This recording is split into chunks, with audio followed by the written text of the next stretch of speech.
Hello everyone, খুবই মজাদার একটি পায়েস রান্না করব, যে কেউই করতে পারবেন একদম পারফেক্টভাবে। চলুন রেসিপিটা শেয়ার করি। প্রথমে আমি এখানে চিনি গুঁড়া চাউল সুন্দর করে ধুয়ে নিয়েছি। এখন ছোট প্রেসার কুকারে দিয়ে দিচ্ছি। আমি অল্প করে পানি দিয়ে নিয়েছি, চাউলটাকে সিদ্ধ করে নিব।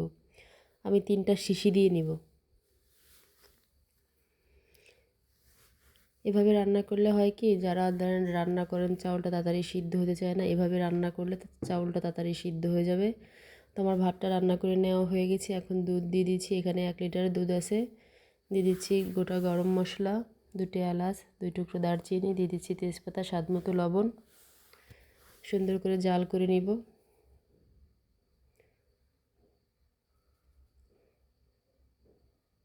আমি পরিমাণ মতো চিনি দিয়ে দিলাম।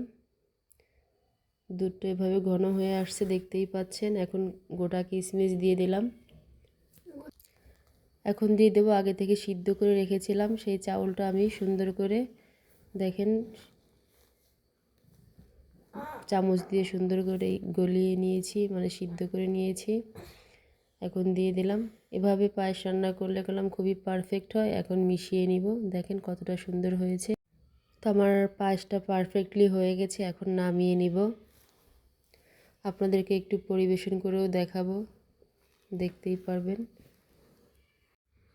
তো আমি এখন একটা বাটিতে নামিয়ে নিচ্ছি। দেখেন উপরে কিছু কাজু বাদাম দিয়ে দিচ্ছি। দেখতেই পাচ্ছেন কতটা লোভনীয় হয়েছে। গরম গরম একদম ধোঁয়া বের হচ্ছে। তো ভিডিওটি যদি একটু ভালো লাগে অবশ্যই আমার চ্যানেলটিকে সাবস্ক্রাইব করবেন। আজকের মতো এখানেই বিদায় নিচ্ছি। সবাই খুব বেশি ভালো থাকবেন।